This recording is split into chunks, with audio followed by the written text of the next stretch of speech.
Updates at pinakahuling mga usapin sa mundo ng palakasan. Atin ang pakinggan dito sa Ang Pilipinas Ngayon.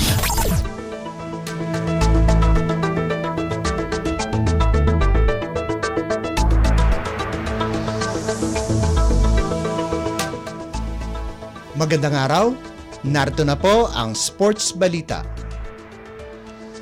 Tinalo ng Chiba Jets ng Japan ang Token Text sa pagbubukas ng 2023 East Asia Super League o EASL ng naginanap sa Funabishi Arena sa Chiba. Sinamantala ng Jets ang kulang-kulang na koponan ng Tropang Giga kung saan walang humpay silang gumawa ng mga puntos sa isang buong quarter para manalo 93-75. Naglaro ang TNT na wala ang mga pangunahing players na sina Mikey Williams, Roger Pogoy, Poy Eram at Calvin Oftana, kung saan ang pagkawala nila ay naramdaman ng husto pagdating ng third quarter.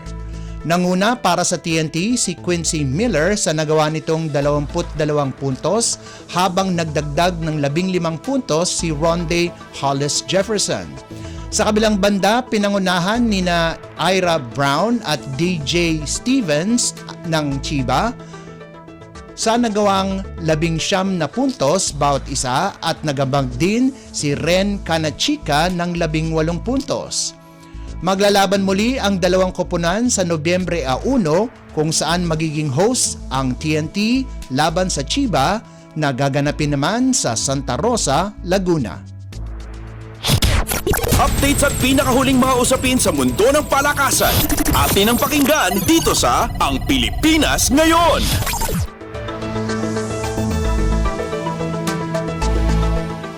Rumatsyada ng husto sa second half ang De La Salle University para patumbahin ang Adamson University. Pinana ng Green Archers ang Soaring Falcons 71-58 sa pagpapatuloy ng UAAP Season 86 Men's Basketball Tournament na ginanap sa Mall of Asia Arena sa Pasay City. Pinangunahan ni Kevin Kiambao ang Lasal sa nagawa nitong double-double, 17 puntos at 10 rebounds at sinamahan pa ng 6 na assists. Sumunod naman si Michael Phillips sa nalikom nitong 14 na markers, 9 na boards at 2 assists, steals at blocks habang malaking ambag ang naitulong ni Evan Neal na nakagawa ng 12 puntos, 15 rebounds at 5 assists.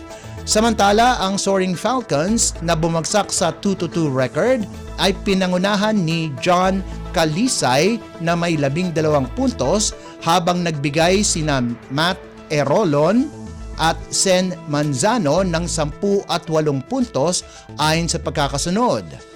Sunod na makakarap ng DLSU ay ang National University sa darating na linggo habang makakatapat naman ng Adamson ang University of the East sa kaparehong araw na lalaruin sa Mall of Asia Arena. Updates at pinakahuling mga usapin sa mundo ng palakasan. Atin ang pakinggan dito sa Ang Pilipinas Ngayon.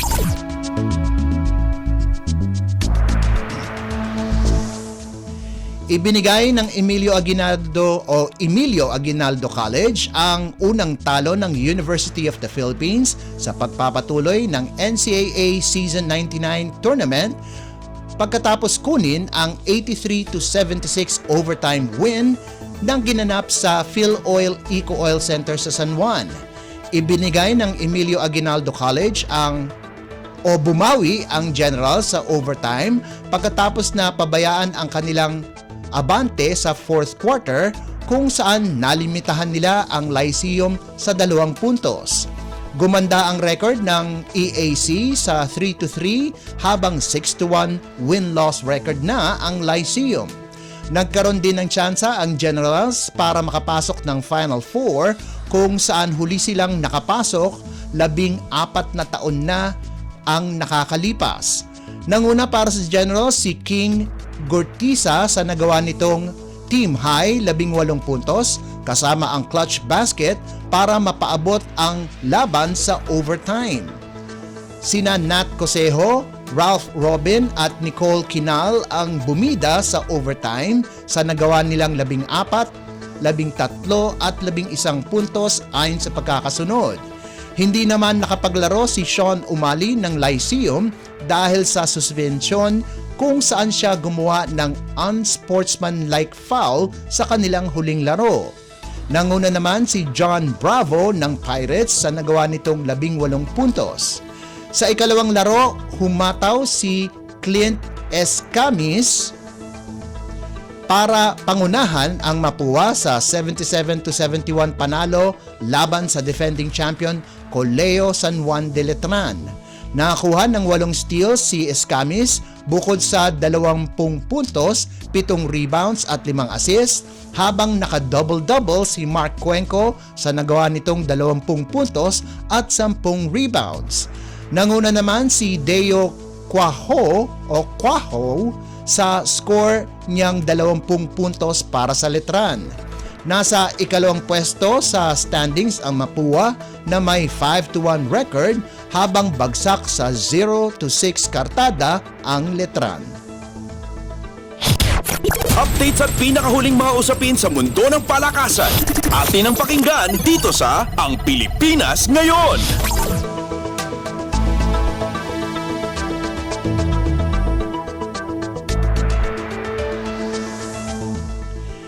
At yan ang pinakahuling balita sa larangan ng palakasan. Para sa Radyo Pilipinas World Service, ito po si Leo Magpayo. Magandang araw. Updates at pinakahuling mga usapin sa mundo ng palakasan. Atin ang pakinggan dito sa Ang Pilipinas Ngayon.